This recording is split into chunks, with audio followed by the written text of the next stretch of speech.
Good evening and welcome to tonight's main podcast. I am joined by stars of the show, Smarty and Luke. Smarty, how are you doing?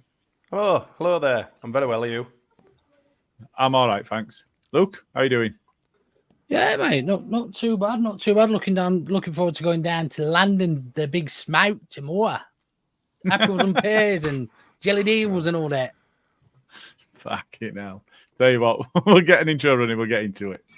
Hi, this is Don Matteo, and you are listening to the Ought to Know Better podcast. Let's do this.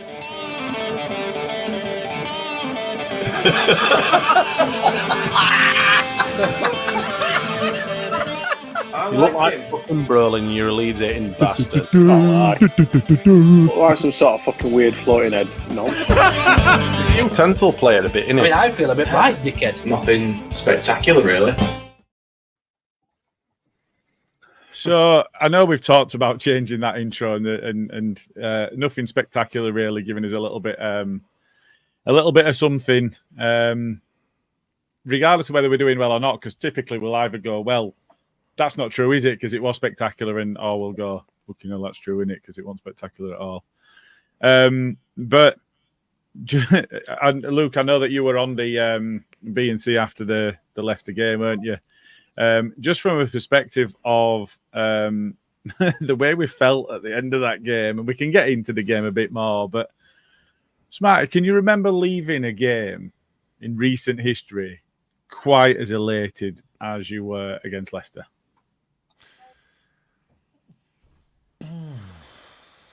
No, maybe slightly. Where's he? Has he just disappeared? He froze for a little bit and then he's gone. Has he? It's really... Yeah. Anyway. I've had to say, he's probably gone to practice his fucking Dick Van Dyke impression.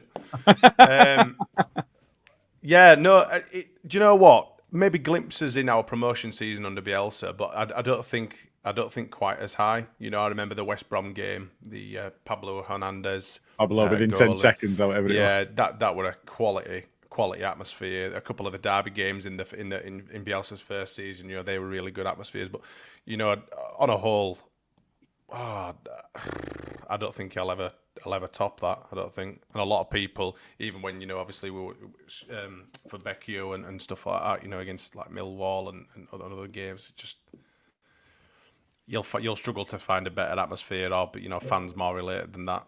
You know, and what a night.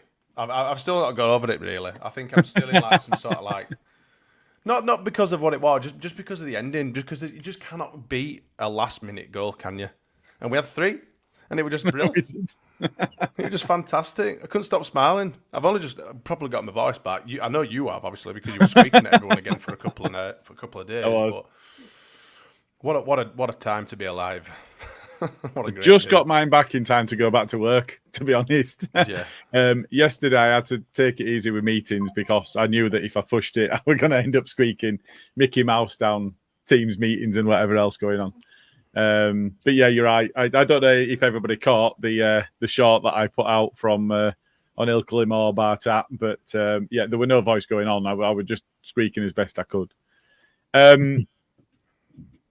Luke, I just want to touch on something. I mean, it is related to the game, but before we get into the Leicester game, and it's about the atmosphere. And I know that you and Jer and Carl spoke about this. But just for anybody that didn't hear it, just from a perspective of watching it on telly.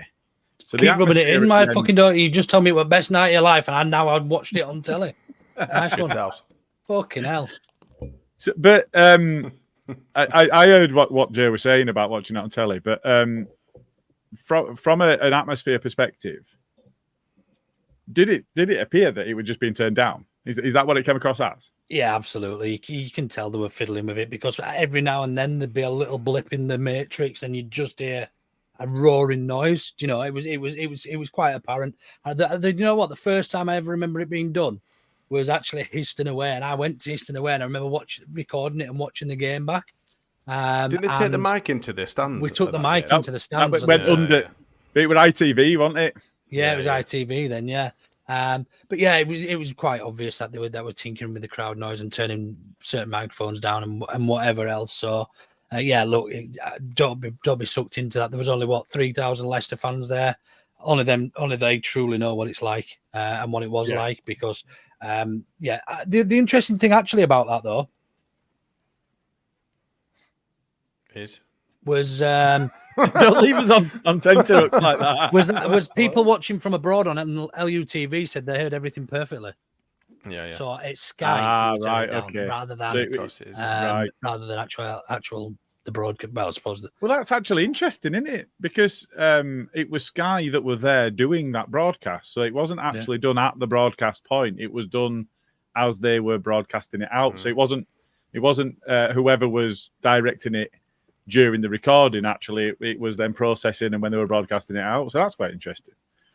I mean, we'll get into the game then. So if we touch on the first half, I think for me, that it was relatively even if you look at the chances that came the way of each club that were playing. I think if you look at Pirot, he had a cutback that he put over. He had an header that were kind of unmarked. That the cutback actually, Somerville was stood unmarked, about 5-6 yards away from him. Could have quite easily squared that.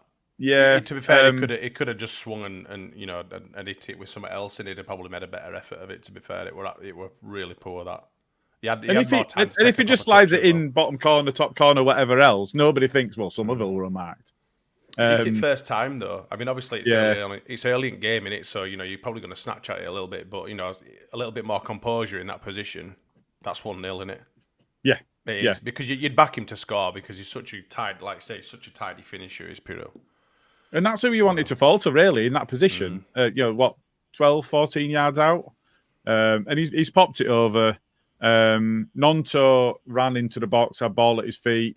Never really got a shot away, but he had chances to shoot, and he tried to beat another man. And Jimmy put one over as well, where you would expect him to do better with it. It went into Rosed. Their goal, I would say.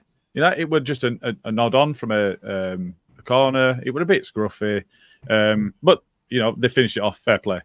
I think that was a planned move. I think that was a training ground move. I think they hit it to the front post. The smaller the defenders, or whoever it was, I think it was Pereira or Justin who headed it, sort of back-headed it over. And I think that was a plan. I think that was a planned move. I think it was well. And I think there weren't really many people you could blame. Nonto's already heading in the opposite direction. I don't know why he's marking Wout face, by the way. That's a bit of a mismatch, isn't it? Yeah. But yeah, they whether trade ground crafted or whatever else, they took advantage of it, and that it is what it is. I think, but my take on it and that half, I thought that they looked more dangerous when on the ball. They were getting through our midfield, but never really carved open that many clear-cut chances. I think if on balance of play, they looked more dangerous without actually threatening the goal. Is that how it felt to you guys? I thought we probably started the better of the two sides for the first maybe 10, 15 minutes, maybe even 20. As soon as they got into the stride, they would, they controlled major parts of the game, and I would argue that's the first time it's happened this season, and we wrote it out well.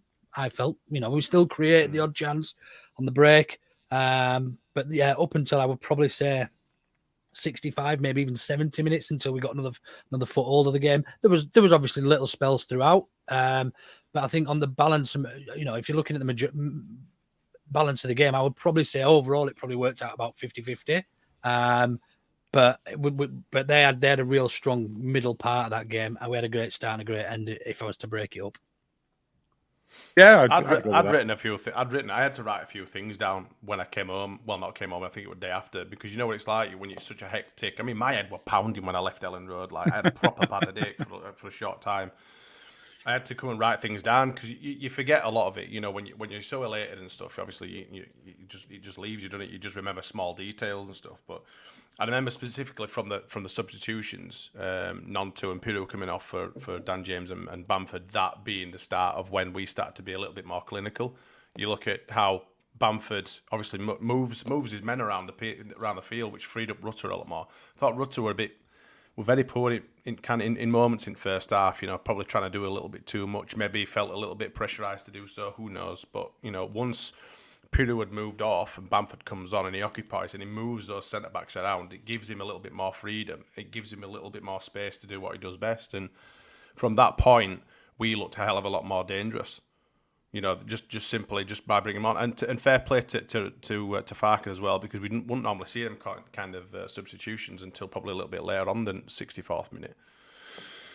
So yeah, Robertson obviously for Firpo, and then Archie Gray moved to left back. I thought he got well stuck in, and then Bosch, 70th minute we've got a goal, and then all of a sudden Leicester are nowhere to be seen, and it's all us. The crowd gets on their backs. It was the 80th. It wasn't that early, was it? It was 80th, yeah. Sorry, 80th minute. Sorry, I think he came on in 70th minute, didn't he? Sorry. He had no right to be there as a right back, by the way, where he was edge of the 6-yard box. Well, as a right back. Who cares, eh? Well, no, I mean, what are you doing there? Oh, he scored. Yeah, it's obviously a plan that they've worked on, because he played right wing, didn't he, the other week? Yeah. Came on. Yeah, Farke fancied him to be able to play either right back or yeah. Good player, man. I like him. Yeah, he's good, isn't he? I do. Him. I like him a lot, and there is an element of I'm just gonna boot you if I think that's the right thing to do. Yeah, absolutely. If you're running through on goal, I'm taking you out. And if you get ball past me, you're not going. And I don't mind that at all. There were a challenge quite late on, wasn't there? And we all went, oh god. And then I went, actually, I don't mind that. I don't mind that at all. Take him out. It's fine. Stick it to and do you know what? We are used to clubs doing that against us. Teams do target us. I think the point that you made about Rutter is an interesting one, because I think he got kicked absolute shit out of. They obviously targeted him. And I don't know how much of it is the impact of James and Bamford as individuals coming on making a real difference, because it felt like that it shifted immediately, and it were almost like what had been done is, instead of 2 or 3 being on Rutter every time he's got the ball, one of them's being dragged away by Bamford, or maybe even both centre backs. He's able to get that space. The shit scared of Dan James, so they've got to drop off, and all of a sudden there's threat in behind. At one point, Fuzzy Head Dickhead had to chase him, and their other centre back were literally side by side next to Bamford, and there were a hole in the middle of their defence. Yeah, Chowdhury, Chowdhury with him, didn't he? That's which led to Archie. Right. Was it Archie Gray's goal? I think it led to. No, it wasn't. It was Connor Roberts. It was led to Connor Roberts' goal. Because he'd taken them off out, and it was just Roberts, obviously a fairly decent finish as well from him, to be fair. But he can't take anything away from finish. It just goes to show what Bamford brings to this team. We've all been, very, very. Do you know what Connor Roberts reminds me of? A youthful Luke Ayling in the BL setup. He gets up and down that right flank. To get stuck in and stuff. Yeah, and gets stuck in, gets a goal. He pops up in peculiar positions that a right back has absolutely no right to be in, pretty much. But he's also got a bit of a shithousery about him, which I like as well. Just turn around and put both hands up to the sky as if he'd been here forever. He'd been here forever.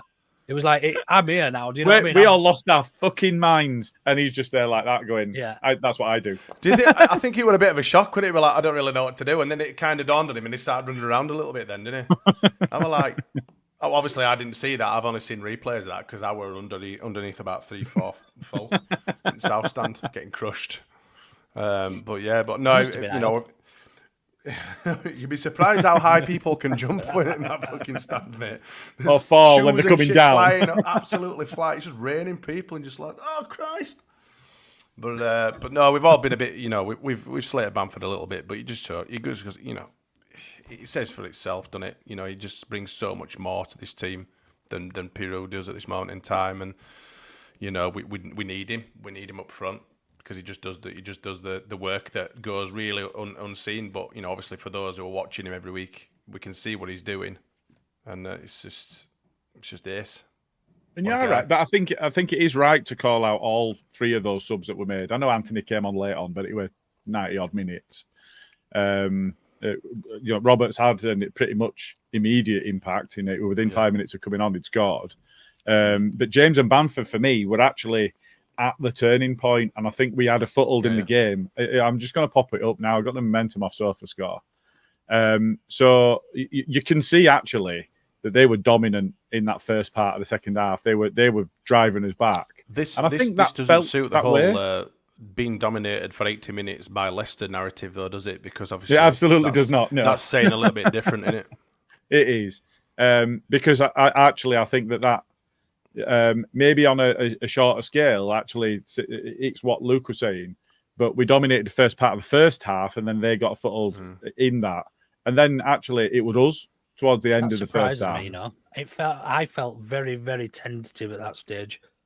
Towards the end of the first half, I'm surprised that. I mean, they've obviously got it right. They pay people to do this. Do you know what I mean? So to make these little bar charts, imagine that for a job. Just like, I think Leicester have got a bit more. I'll just put their bar a little bit further down. How much do you reckon one of them gets paid? Bar chart man for sofa score. I'm going to look it up. But that first part of the second half, they did have a lot of the ball, and there were a few times that when they got through, Mellier's made a couple of cracking saves. They've really spooned it wide, and an absolute terrible finishing, especially on the part of Daka. But the more opportunities and chances they missed, the more I felt, actually, I'm quite zen about this because it's going to come. And when you look at our bench and you look at the fact that we've got Paddy, we've got Dan James, and they're going to be scared of Dan James. You know, we've spoken before about when you can bring on somebody like that after an hour, defenders go, oh, for fuck's sake. Like it wasn't enough already chasing Willie Nonto around. Now I've got to chase Dan James around. And he's going to kick ball at me, and he's going to try and get me sent off, and he's going to do that bit as well. You know, love that about Dan James. In fact, I love that about all the Welsh lads. They've all got that little bit of grit about them, haven't they? That that proper proud. They're proud men. And you know, you've seen how the Welsh travel to the Euros and to World Cups and whatever else. They're almost an epitome of what we are in Leeds and as Leeds fans and as Yorkshire, their national side. Do you know what I mean? They're quite proud. They're gritty, but I mean, I can't really, off the top of my head, think of other than bloody Robbie Savage, who played for him, who isn't Welsh at all, but any sort of prima donna type players that they've ever had. They've always had players who historically get stuck in, do the hard bits, do the hard graft week in, week out, and those lads that do that hard graft make the game so much easier for everybody else. Your Crease Somervilles, your Rutters, and everybody else seems to benefit off the back of it. So yeah, I welcome. I mean, I would play with the Welsh. I'd just sign the Welsh squad if we get promoted. Just to touch on the point again about Rutter, I think the most impressive thing for me is he did get shit kicked out of him. He just carried on going. He did lose the ball quite a bit, especially in the first half. You know, it went into him, it wasn't held up and whatever else, but it didn't get him down.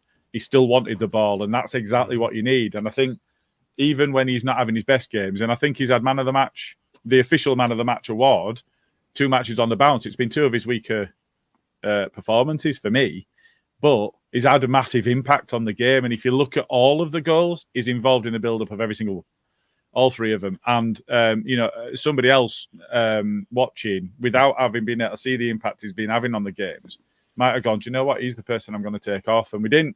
And he had influence, but I think it shows some real stones for him to get a kick in the way that he did, but also for him to not have the best touch in certain situations, but still want the ball and still drive at the opponents. And without him doing that, it does frustrate me when he tries doing these stupid little things in our own half and gets tackled. And on halfway line, and they're just running away. That does. I mean, but he's still a young kid, and it's the first time he's ever played 10. Is this? I mean, he's probably only played there for half a season for us.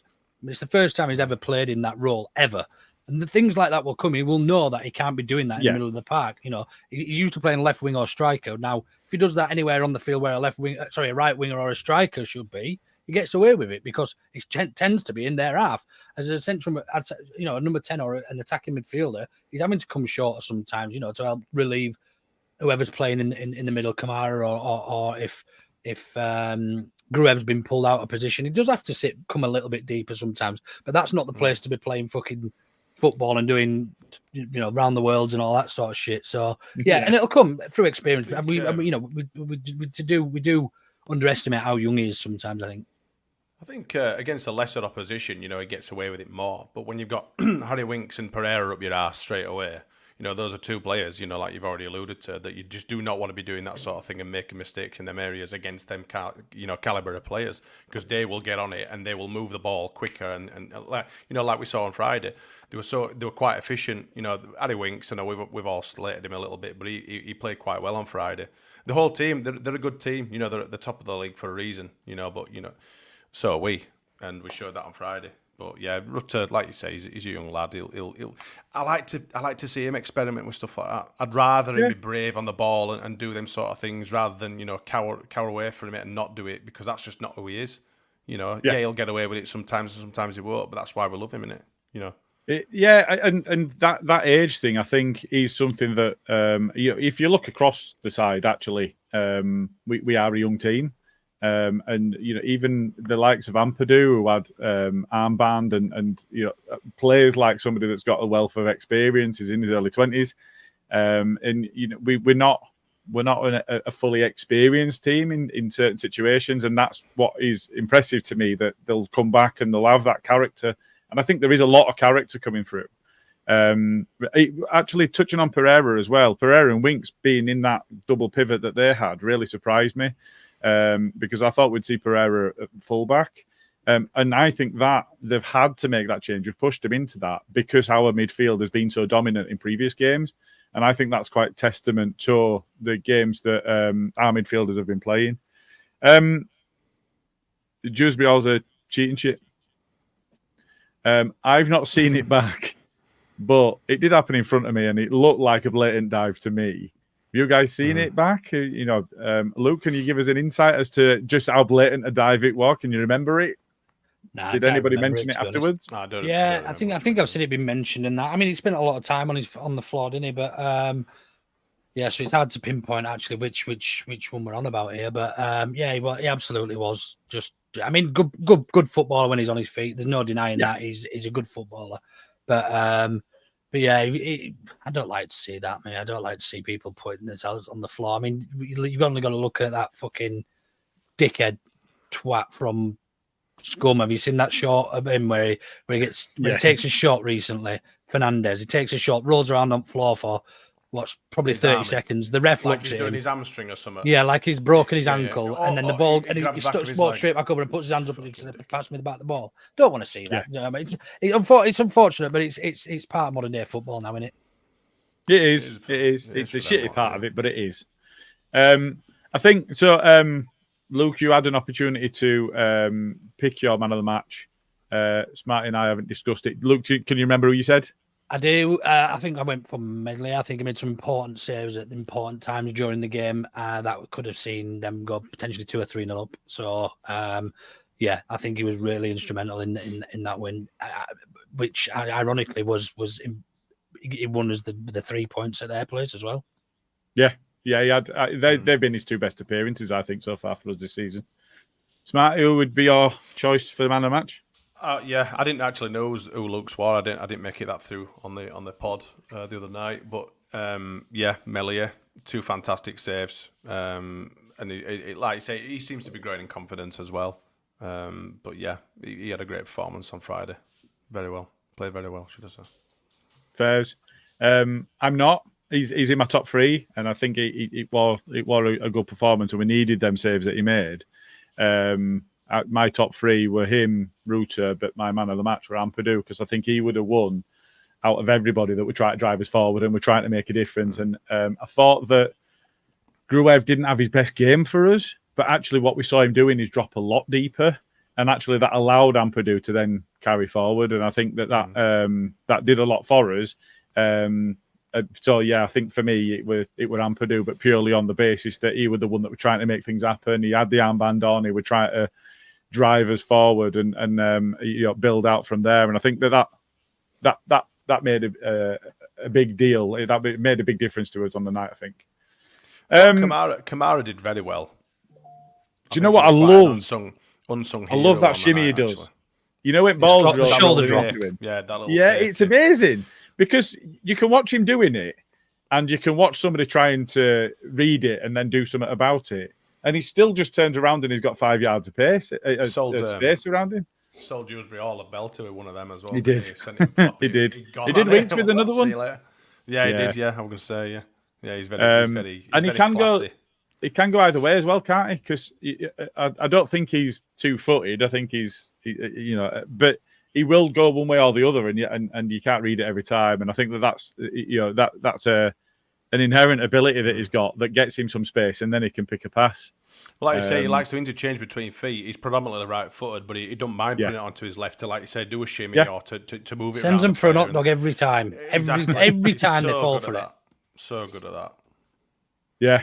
So, no, agreed. Like I say, I did want a bit of a hat nod to Rutter because he played without fear, and actually we needed him to do that. For me, I just think Ampadu just edged it in front of him and Melier on the night. Just to touch on Farker as well, you made the point, Smarty, about the changes and when they were made and that sort of thing. I think if we look at the gaffers that we're up against and you look at Farker and just the way that they're behaving, after full time, I don't know if you've seen it, but after full time in Saints game, their gaffer's walking around ignoring players, trying to shake his hand and whatever else, and he's kicking off at ref. Obviously, we saw Ampadu with his huge game in tunnel afterwards, and he was taking piss out of Maresca, the bald fraud, which I can say because I'm bald. So I can say that, and he's a fraud because he's losing it. So I think we're in a position now where not only are we the side that's picking up 3 points every game at the moment, but we're also overseen by a gaffer that just knows what he's doing at this point in the season. If you look at Norwich a couple of times, the couple of times that he got promoted, I think it built and built and built over the course of the season. We're already in a strong position, and we are now seeing that come to the fore. And he just seems to have that innate ability or that knack to get sides playing exactly when he needs them to. I think just on that, we'll come on to the remaining fixtures, and we'll just have a bit of a talk about that across the four that are going for automatic promotion. But one thing I just wanted to touch on, I don't know if you've seen, in fact, Luke, I know that you've seen one of them, but there were a couple of videos shared, and there were one, somebody had taken their old man along, and he was struggling to stand, but you could see the joy on his face and the joy on the people around his face. Had dementia. 98-year-old with dementia. Doesn't remember his Can't family remember and stuff. anything. Yeah, Start singing marching on together. But the feeling still is true, and you could see it on him. And there were a couple of videos. There were another one as well across. I don't know if they were in Cheese or in Family Stand near Cheese, but there was somebody else that were telling a similar tale of. My dad's a bit elderly and infirm, struggles to get out sometimes, but actually, when he's here, it's that feeling and those emotions and stuff that they're just not getting anywhere else, and they're able to get out of that. And I think it just, without being a bit trite and a bit soppy about it, it just shows that actually, when it's a dad and a son, that maybe they won't talk about a lot of other stuff. It just pulls that together, but equally, it can stay with people throughout their entire lives. And I think it just means that bit more. And I think that's a really important element of it. Is it's not just about getting the results; it's also about the people and the story. And I think during close season, one of the things that I miss about match day is actually seeing my mates. Getting in Peacock and seeing my mates beforehand. And it's why we go, isn't it? It's all about making memories. Like, do you know what I mean? Whether it's we can all remember games that we've been to where we've been absolutely dire and should have beaten teams. We can all remember games that we can all remember celebrating with certain people and that. And it is just taking it all in, and that that can never be recreated. It's something that can never be recreated falsely unless you're actually there living it. And to see those, I haven't seen the second one, Gilly, but the first one you talked about, man. When as soon as I saw that, I read the caption. I thought, I'm gonna cry. I thought it was. I just knew from the caption, like, you know what I mean, because, like, it was beautiful, man. It was. It really was. Very, very heartwarming. It is. It's like when that little bit of that stimulation, that bit of adrenaline that you get, the tingles everywhere that you get when you're in the stadium, you're singing marching on together, or a decision might not be going our way or whatever, and you get up off your seat. I mean, obviously you're studying at South Stand and Cop anyway, but you feel that embodiment. As a fan and everyone around you, as one, and it's just incredible. It's really, really powerful. And to see him stand up and sing him marching on together, like, it would just... And it's nice for the family to see that as well, because he'll be, I don't know what sort of state he's in at home and all that sort of stuff, but to see the smile on his face, to see him singing and that must be an absolute wonderful sight for his family as well, for him to experience that with him. So exactly that. Play. And it does. It just brings people together, and I think that's, Bielsa United. People have spoken before. Bielsa united the city and brought people back in love with the club that had become disassociated from it under previous ownership and whatever else. And I think this is kind of a continuance of that. And I think, there's been a couple of comments made in the chat just around about Bielsa would approve of Farker and all of that sort of stuff. And I think it's because of that. It's because of that emotional connection, and that's the important element. But yeah, so it just means that much more. So I wanted to move us on. So I am going to make an apology at this point. I haven't done the predictions. I was getting us ready for pod. It's the only reason I joined. The only reason I come on tonight to see what I'm doing in that league. I just want to address something in the chat. This isn't a Burger King window headset.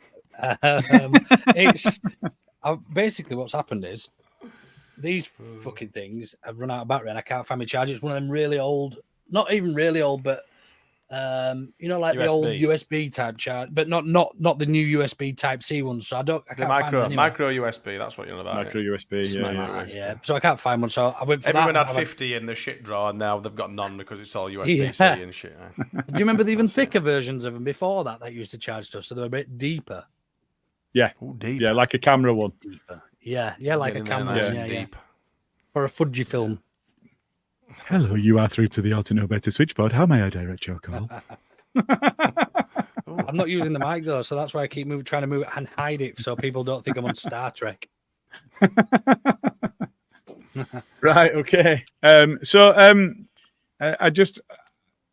have something in mind, but I haven't put anything in the brand for it. So I just want to move us on to something that I've just hidden away from us, and there it is. I'll say, have you got Hey, has got a shit tick this week, my little sparafact. Sorry, I'd already pressed. Sorry, I know there's a bit of a delay in there. I'm going to say, is it like a Babe Station headset or something like that? Bloody jammy with his comment. Start shaking my phone at screen. That's it. Get a bottle of Not fairy that I've ever liquid watched out. it. Not that I've ever watched it. Yeah. Have you ever seen that one where a guy messaging saying, I'm only paying so I can messages. I can't find my remote. Just hide. My missus is coming downstairs. Have you not seen the one where he rings and asks where she's got her fairy lights from or something around the curtains? He rings up and says, "Hey up, Anna, just ring it up. Where'd you get them fairy lights from round your curtains? I've been looking for something like that from all over." Oh Christ! Bold Station. What was that got called last night, Smarty? Bald slaphead muppet or something. Bald slaphead muppet. I got called big-eared queefy boy or something like that. Queefy or quiffy? Because that's quite different. No, I called him a queefy afterwards. He called me Quiffy boy. Yeah. I said something about some queef. No, we'll leave that just there, Luke. I don't think Danny's in tonight, so we've got nobody. Yeah. I'll probably get a DM off him in a minute. Only balls. Smart, if you ever do go bald, you are fucked, mate. Anyway, by the way, I know. Side of that head. Hey, with that Swede. I know. Luckily, there's no history in my family. I look like a fucking cotton bud. I'll go white at some point. Yeah, it'll be funny though. Yeah, you look like a cornhead. Dan Aykroyd and cornheads. So moving on. So we are on the shit take of the week. So I've got something in mind, but I'll come to you guys first. Smarty, you got anything for us? Do you know what, mate? I had that many. I've decided to just talk about them a little bit before. And it's basically the majority of the Leicester fans' tweets over the weekend.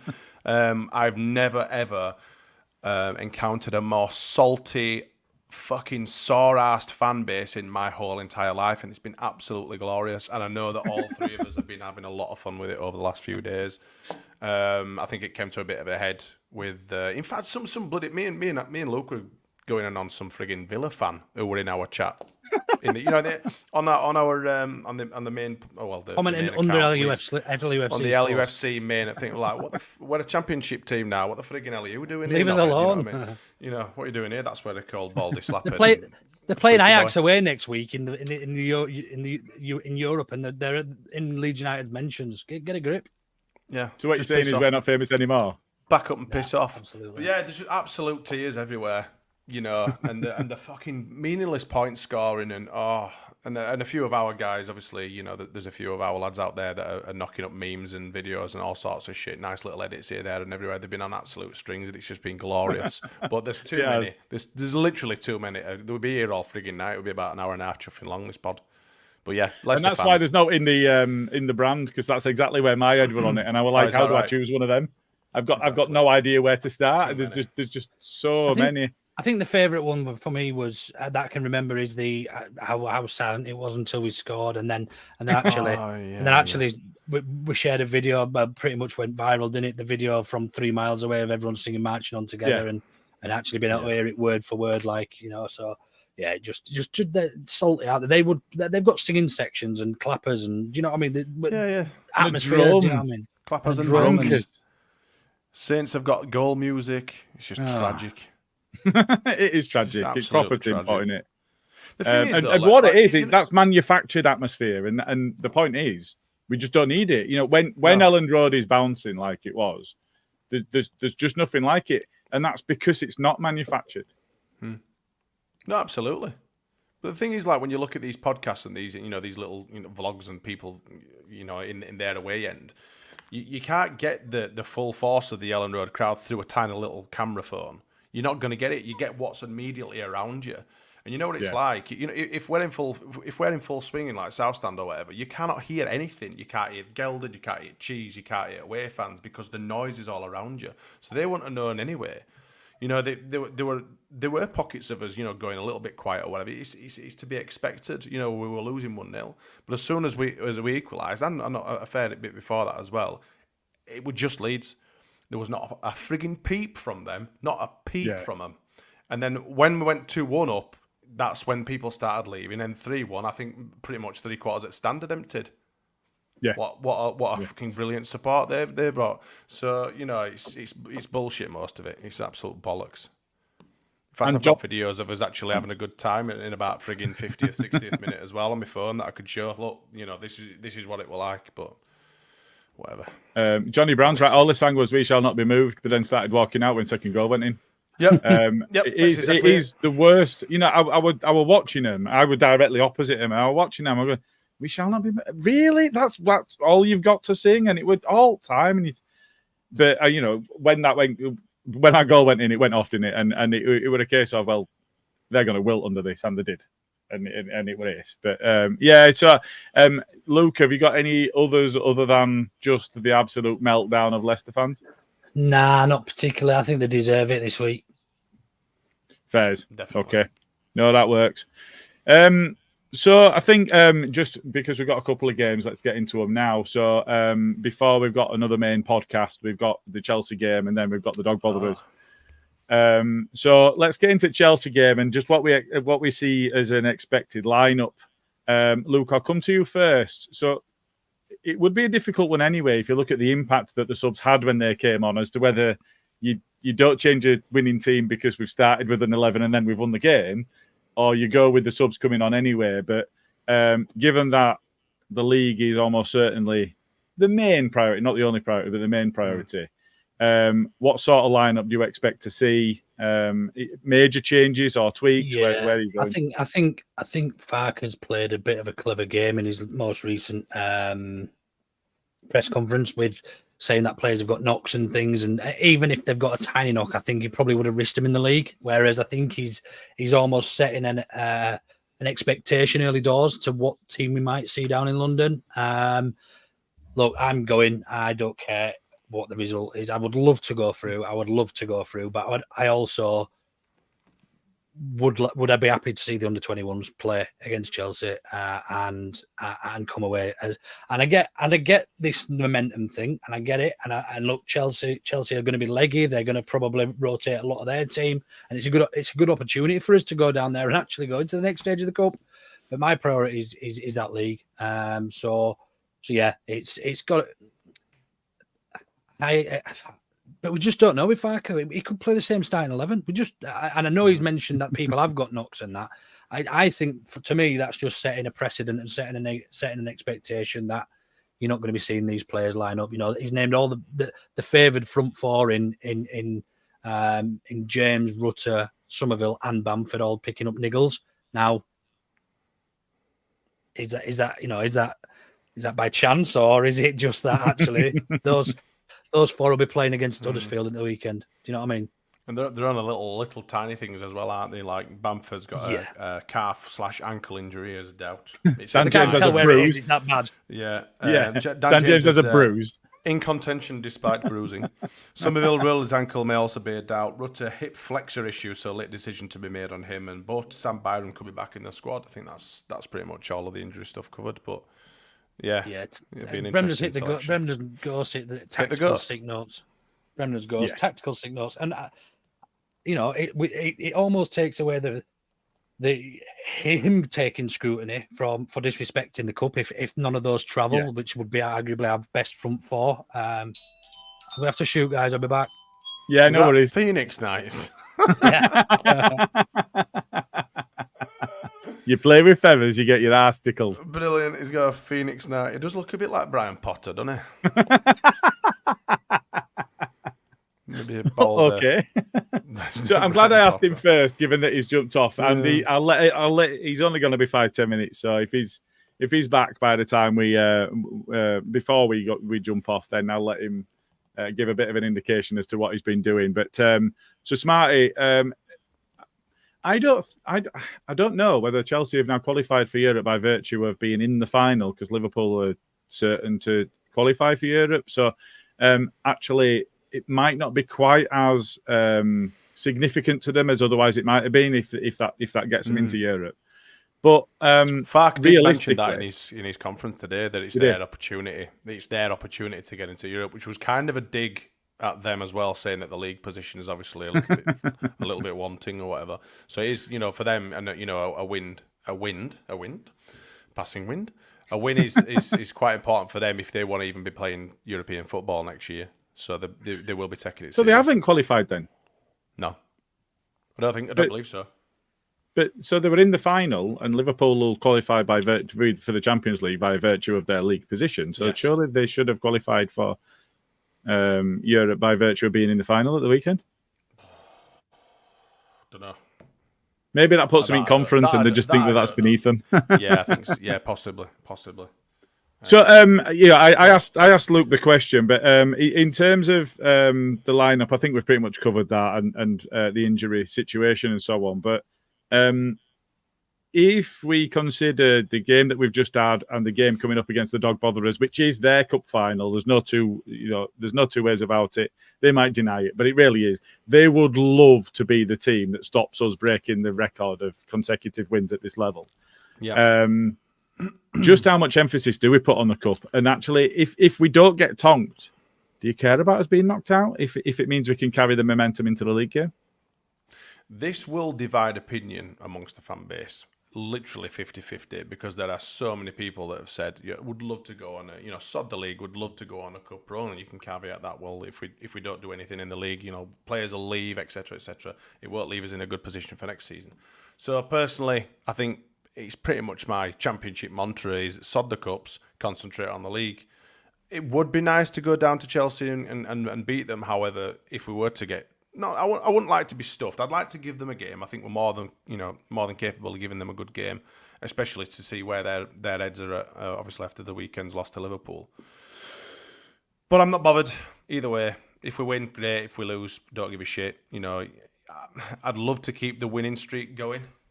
But as long as we keep the winning streak in the league going, that's more important. But we cannot lose to the Town next weekend. That'd just be unbearable. I've told you this before. I work with a lot of Town fans, and I didn't really lay anything on them when we absolutely tonked them at home. I kind of give them a little bit of a free break, but you can absolutely guarantee the tidal wave of shit that will be waiting for me at the door when I get in there on Monday, if we were to even, but even draw with them, they're like, oh, Mighty Town have stopped you and done whatever. Like, yeah, you haven't beaten us, but but yeah, that's the league is 100% more important for me than the cup. Yeah. We just need to carry this momentum going forward. We need to put everything we have into the league, play the fringe players, play a couple of kids if you like, swap a lot of stuff around, have fun, go down there and have some fun. It's an opportunity for the young kids to go and play some, Premier League players. Some good. They've got a lot of quality in their squad. Is it a good marker? I hear a few people cry. Not really. We're a championship team. We've got some good quality players, but they're a much higher branch of quality out there. You look at the squad that they've got and the players that they've got. The amount of money they've spent. It's just ridiculous. It really is. Saying, is it a good marker for next season? No, because I would expect us to have a lot more quality players in there next season. So not really. But let's just go down there and have some fun tomorrow, and not let it weigh us down too much if we lose. I think. Yeah, no, that's fair. And I think there is a bit of that, isn't there? If we reflect on what Bielsa told us, is don't be too high after a win and don't be too low after a defeat. And I think that is actually right at the moment. I think to counter that, though, what we have to do is make sure that we are not. This is not Marsh enjoying moments, but when we do get those wins, there's absolute joy vacuums that have been on Twitter as well, going on. Fun sponges. Yeah, why are you celebrating so much? You're celebrating like you've won the league, and it's like, no, hang on a minute. It was second versus first at our place, and we were 1-0 down after 80 minutes, and we've won 3-1. If you cannot celebrate that, what are you doing watching football? Get into something else. I don't give a shit if it's Leicester. I don't give a shit if it's Plymouth, if it's Huddersfield, if it's Wednesday. I mean, there's probably a little bit more in it if it's a derby, because it's a derby at the end of the day. But I go mental regardless of who the opposition is, regardless of where who we're playing. It's just 3 points. It's another 3 points. 3 points is 3 points, whether it's against Leicester, whether it's against friggin' Rotherham. It don't matter. You celebrate them 3 points because you know that you're moving forward in the league, you're progressing, and all these people say, "Oh, I can't believe you're celebrating that much like you've won the league already." It's just meaningless point scoring. Meaningless point scoring. It's just bollocks. I don't have any time for it. They'd be. You look at Maresca's comments. Oh, it's one game for us, or just another game for us, and it's a huge game for them, or whatever. Yeah. Fucking get a grip. The whole fan base was saying how much of a frigging massive game for us. You look at every single blogger and every dickhead on YouTube that's out there. This is the big one. This is a massive game. This is the biggest game at year. Well, do you want to tell old fucking Baldysaurus Rex over there about it then? Because apparently it's just another game for you guys. And how could it ever be when it's first against second? It's always going to have a bit of extra spice when it's top two. When we've got the opportunity to take some points off you and close that gap even further, that is a massive game. And those 3 points are absolutely huge, because they can extend it to either 9 or we can cut it down to 6. So it's 12. Well, no, it would have been 12. Yeah, yes. And then so I think everybody would have just accepted. Right, they've won the league. Yeah. If everyone said it, that game. Pundits have said it. If we'd have lost that game and they'd have gone to 12 points above us, they'd have gone, right, that's Leicester done. Consider them done. However, it didn't, and it worked the other way. It's like that we've dragged them right back into contention for the first and second spots. It wasn't too long ago when I said, and I publicly said on Twitter, and I got ridiculed, and there are so many bookmark tweets on Twitter that I've got ridiculed for saying that first place is not a done deal yet. And this were in March. No, sorry, we're in March. We're not even in March, sorry. January, maybe end of Christmas. And I said, the first place is not a done deal, and it would reply to that dickhead Saints account that was saying, whilst now that we're out of the running. Whatever. It would reply to that, and I got ridiculed by our own fans. So, mark my words, I will have I just fun with that if that's the case. While you're mentioning our own fans, I just want to say, because I didn't really want to rub it in while Luke was on with us, because clearly he's a bit upset that he's missed that one. But fucking hell, I did not talk on here about just how much that meant, because that was fucking brilliant. So I was in the North East Upper, which I'd absolutely slated the last time I were there. And they do sit down, and there's not much chanting going on. I tell you what, it wasn't like that this time. It was fucking brilliant. And not only that, but I was looking down on everyone, and you could see when it was "Let's go fucking mental." It was just insane. It was just there were just bits of people flying everywhere. The West Stand were bouncing, the East Stand were bouncing. It was just. I don't think the East Stand had sat down all game. I've never seen that. I've seen, like, obviously, you've got people with phones and you see a few little clips here and there on people in the crowd and stuff like that. The whole East Stand was stood up, and you never see that.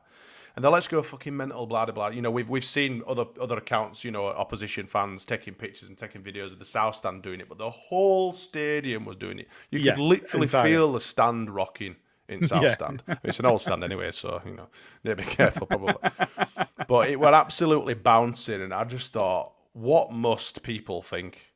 Can you imagine? What must Connor Roberts think? He's come from Burnley. Exactly. Just imagine if he has to go back. I hope you sign him because I love him already. Imagine being on the Leicester bench, or you know Parag Manth were in there going absolutely off his tits as well. You know, really enjoying himself. You know, you imagine being Leicester in there and seeing that. You just think you'd be so envious, wouldn't you? Yeah, you're top of the table. You come to second. You've absolutely spunked a bloody 1-0 lead away by some fucking dickheads who you've dominated for 80 minutes, and you've lost 3-1. I mean, what? You know, see you later, lads. Thanks for coming. Cheers for 6 points, you bellends. Off you pop. Yeah, it's like it was just it were brilliant.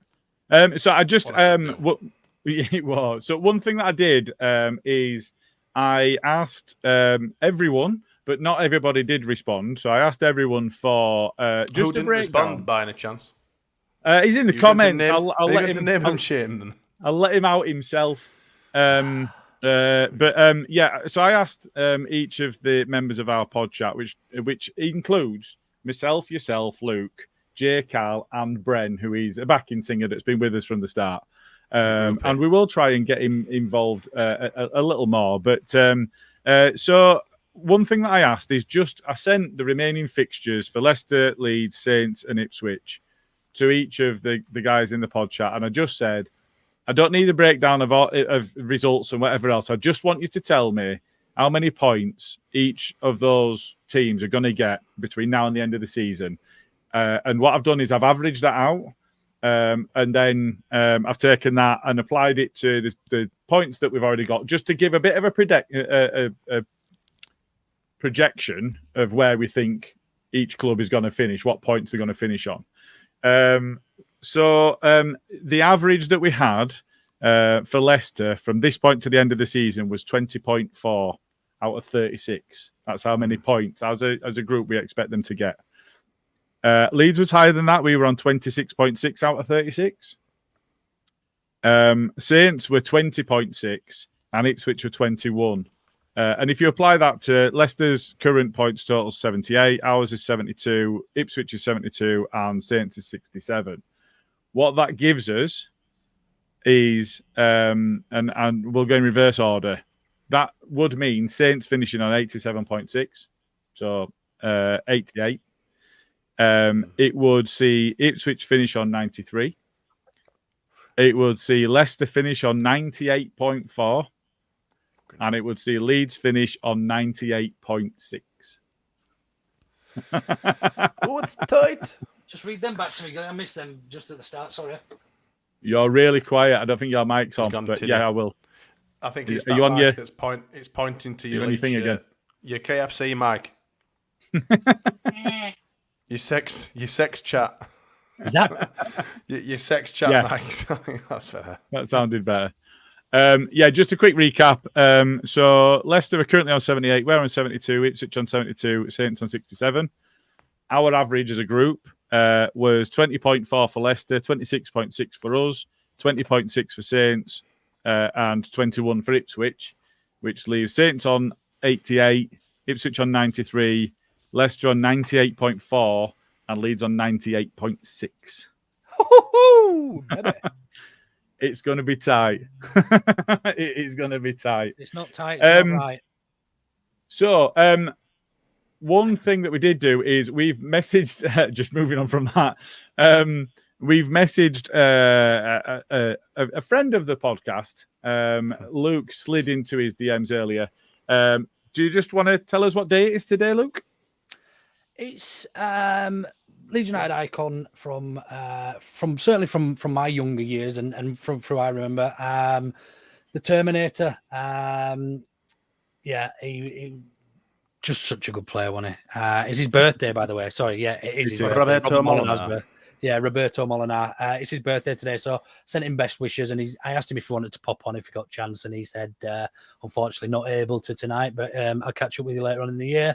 Good luck with the podcast. And then he sent me a picture and a video of him with his family inside the ground in the West Stand on Wednesday night. So yeah, bless him. Friday night. Yeah, it's Wednesday night, tomorrow night. That's when we're playing. Yeah. But yeah, I think it's such a nice guy, man. Comes with me. I think it was yourself and I, Smarty, who interviewed Robert when he came on.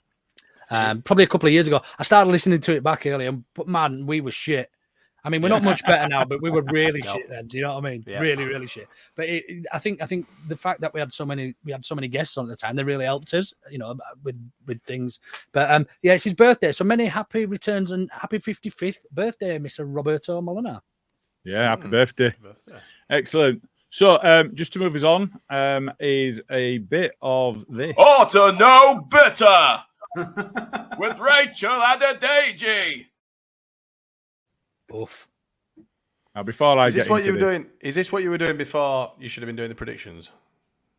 well, I was doing it all. I was putting the those projections of the. Because I do love. the end I of would season rather and do a whatever else. Gilly rant than the predictions. So please. So want my before I get predictions? into it, is it what? Did I do my predictions? Or do you want to? No, we Oh, haven't I've done not actually predictions yet. taken predictions for town game yet. I'm on about the table. So the we'll league come on to tables. that. Yeah, we would talk about the fixtures and the projections to end the season.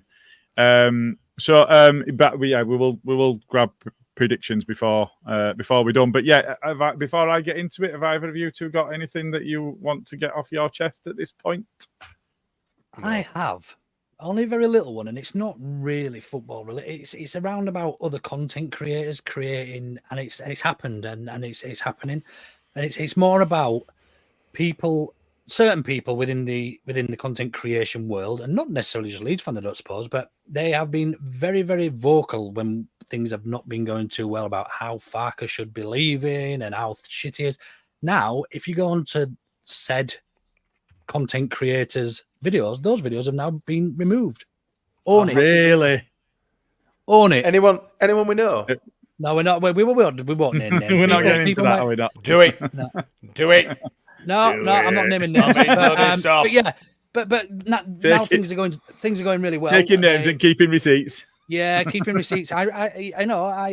I'm actually blocked by these people as well, and I still managed to get some receipts. You better tell me what it is after this. I will do. No, I think there have been some horrendous takes that have been had here and elsewhere, but we own ours. Absolutely. Smarty hated Cooper. And then he loved him, and then he hated him again and said he never rated him at all. And United flip Luke. flopped around. I hate everyone, to be You fair. own them. You got to own them. Look, stick by it. Look, I don't mind somebody changing their mind and changing their opinion over the length of the season, but actually to go in and delete videos and things as if you've never said it. As if it's not there, it can't. So be it seen, can't come back at you. So other people can't bollocks, come back fuck off. and use it against you. Just fucking own it. I mean, look at our bloody intro. It's full of fucking idiots sort of stuff. I'm a utensil player. Mate, he's Rutter's been one of our best players this season, and I said he wasn't even a footballer before season started. You said it's below championship level, is what you said. Yeah, but that's what I felt at the time. So I stand by it because I wasn't lying about the way that I felt about it at the time. But now you go, well, I was wrong. if your opinions can be changed, it just means you're growing as a person. Is that what it is? Bless. So let me just share this really, really quickly. Let me just share go this really, really quick. Mr. Dodo has just this is Star Trek. No, it's better than that. It's better than that. Because of my ringtone, he's decided to add me to Potter's wheelchair. Well played, Mr. Dodo. Well played. All right, Ironside. That might be my fault. That I did call you Brian Potter when she left. Right, I am going to get into it. So I'm just going to start off by saying I don't give a fuck. that they booed the national anthem. I absolutely do not give a shit. It doesn't matter one iota to me whether I like it or not. I don't like it. It matters zero to me. It's about somebody that don't exist supporting somebody that I have nothing in common with. That's just super rich and has no idea or impact on my life. I don't give a shit about that at all. What I do give a shit about is this bullshit about Klopp's kids. Klopp's won silverware with kids. Now, if you look at the lineups and you look at the average age before subs, after subs, actually Liverpool's average age was 2 years older than Chelsea's. So right from the outset, you can fuck off with the Klopp's kids. The other thing is, they haven't come through the fucking Liverpool youth system anyway. They've just poached them from other clubs and gone, yeah, okay, we've got some kids here that are going to have big futures. And they've spunked shitloads of money on them. They're just buying that fucking success. It's not Klopp's kids because he's not had the influence on their junior career and brought them through their youth system and whatever else. What a couple that were eight. Harvey Elliott, I think, was like 16, 17. No, Harvey Elliott was 16, 17 from Fulham. It's a, you know, but they were a couple. But anyway, carry on. Yeah, but just during the game, before you continue, yeah, go on. Did you know that Chelsea's starting and finishing 11 was younger than Liverpool's? Yeah, I literally just said that. But thank you for your input. Yes. well done for listening. Bloody headset. I told you it was No, I don't want fucking popcorn chicken. Piss off. I had a look at the cost of the midfield. So Cara, during the commentary of the game, actually said, and this is what it's about. It's not about money. And I'm sat there and I'm going, hang on a minute. You've got Caicedo. You've got I looked at the cost of the two midfields and it was over 400 million euros. Just for the central midfields, not the wingers, not everything, just the central midfielders was over 400 million euros for Chelsea and Liverpool. And I'm thinking, how can you say it's not about the money? They are both there by virtue of the fact they can just spunk shitloads of money on players. What? You don't need no money. All right, okay, singing. I thought you were back on Babe Station for a second there, just singing to someone down his little headset. Well, it is Simon Johnson. There we go. Dans and Bradley, I think, would have tuned it with there from you. Yeah, do you know, fair enough. But this commentary about it being Klopp's kids and this underlying thing about it not being about money and all of that, no, they can just fucking get in the bin. Absolutely. Klopp. I can't wait till he fucks off, mate. I hate him. Special club. I hate him. Fucking special, lad. And the other thing is, this hopefully will be the last time I mention him. But the other thing is fucking Rads, because it's been 2 years since they made the biggest fucking mistake they could have made, and got rid of the best man that's currently in football. Bastards. So yeah, I saw that today. Pierre-Michel Lasogga. Get in box, you fat. What does it have to do with David Baye? Currently in football. Back to predict. So that it wasn't quite the classic Gilly rant, but that they did piss me off. So I am going to go back round because I wanted to capture them. So Huddersfield Town predictions. Who's top of the league? I am. Okay. And I've gone 4-0. We're going to absolutely batter them. Yeah, right. We are going to batter them. Smarty or me? No, I think it's me and Brent. Between us, it is Smarty, yes. But this is obviously prior to the points being added from this weekend. It is, but so yeah, it is what it is. We'll sort that out when we can. So, Smarty? I think I'm going to go 2-0. Okay. Luke? They've hit a bit of form, haven't they, a minute? I think they've been playing. Well, they've won one game, I think. Yeah, that's form for them. Oh, yeah. 100% record. It last one game. Go. Top of the league on... it has to be 5 or 6. It can't be 10. Just so you know. Fucking have that argument this bastard week and all. Fucking some twat fucking commenting on them.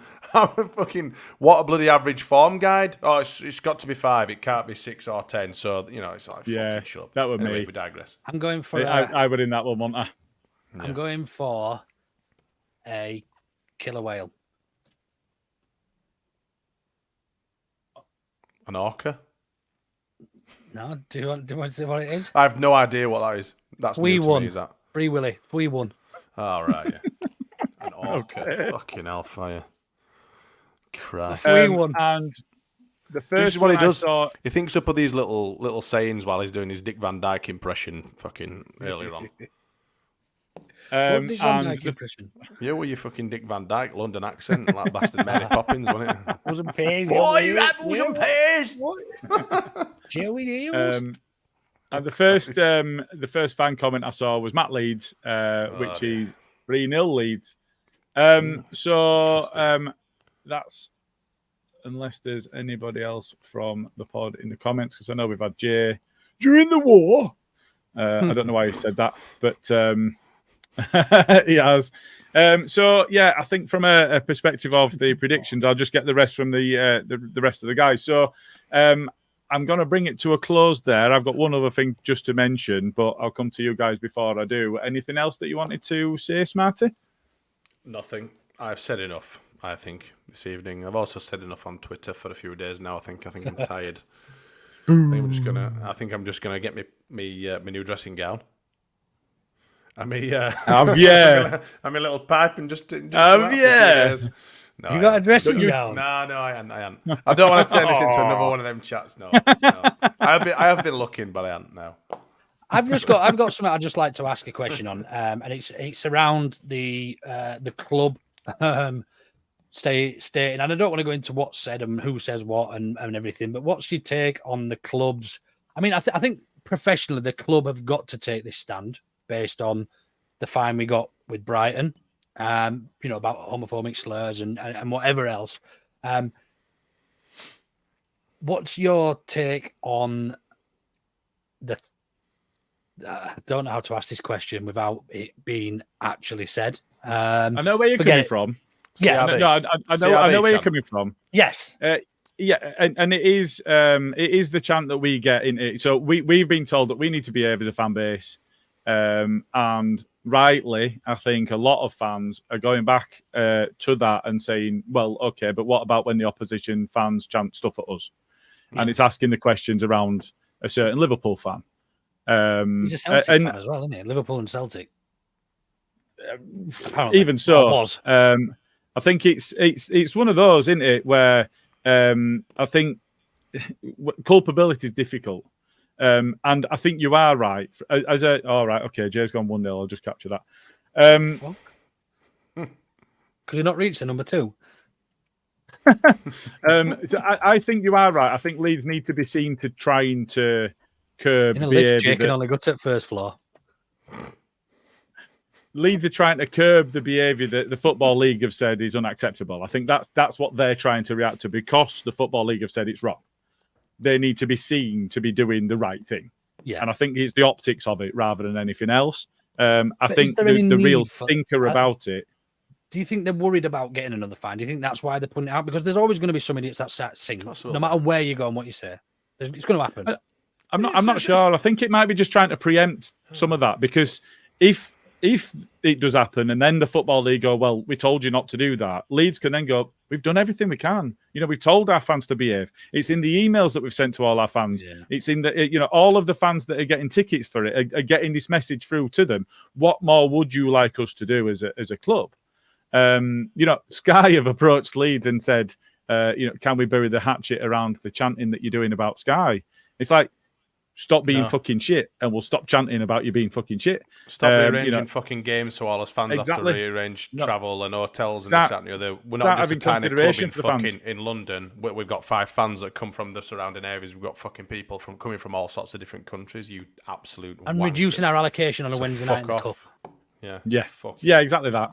If you look at the Irish contingent, the Scandinavian contingent that regularly make those, regularly make those pilgrimages to church. It is just fuck off. I think it's the club wanting to position themselves to be able to say that they've done all they can about that more than anything else. But the real stinker, the real kicker for me is the fact that the authorities aren't saying that to our opposition about the chants that our opposition fans are doing, and that's the real stinker for me. Yeah, fair. It's all bollocks, isn't it? It's all fluffy bollocks. I said something similar last night. I says, the CRB chant will come out as soon as they start singing about Savile, because they all do. And yes, we make light of it. We sing it back, and two wrongs don't make a right. But Leeds fans don't go around straight into a stadium start singing Jimmy Savile's, blah blah blah blah. We don't do that. It's a retaliation chant from us. Yeah, we shouldn't probably do it, but at the end of the day, it's tit for tat for banter in a football stadium. You're going to do these little bits of interchanges of songs and whatever else. So, but I agree that the CRB chant shouldn't be sung, but you can absolutely guarantee it will do. But why is that more important, or, a worse case than having someone about a bloody predator frigging sung at us for? It shouldn't happen. Yeah, because it's about sexuality or whatever, or it might be race or whatever. Yeah, those are really, really bad, but why can't we have something else that's aligned with about the fucking Jimmy Savile songs? But, whatever. We'll sing about the Chelsea such and such and get fined, and they'll sing about Savile and get fuck all. Savile? Yes. Savile. Yeah, well, I don't care about you getting his name wrong. You can fuck off. Savile. But anyway. Yeah, it is that, and it's the hypocrisy, and that it's an unfair slant that's taken on it, where it's like Leeds are shit and everybody else can do what they want. Apparently not, Bryn. Apparently people are very much free to do whatever they want with regards to that chant. It doesn't matter. There you go. So on to more positive things. Yes. From as a podcast, we are in league with Andy's Man Club, and we've spoken at length, and we've supported them, and they've provided us support and whatever else.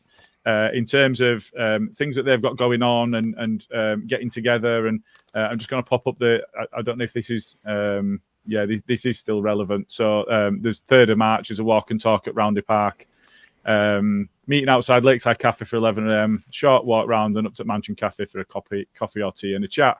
But as well as that, we've got the walk coming. As well as that, it was Carl that grabbed that one and he got wrong bit. It's fine. Blame Carl is not here, an Irish. Yeah, that's exactly right. So on the 23rd of March, Or To Know Better and Andy's Man Club are doing a mural walk around Leeds. And we've raised some fantastic... Some of us are.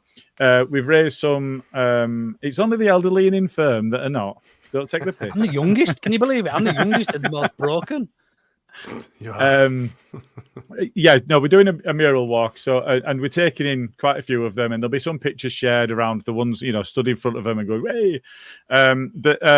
It is an important thing that they do, and the support that they provide people is invaluable to those people that are getting that support, and it's a reminder to people that it's okay to talk and it's okay to not be okay, but don't be on your own.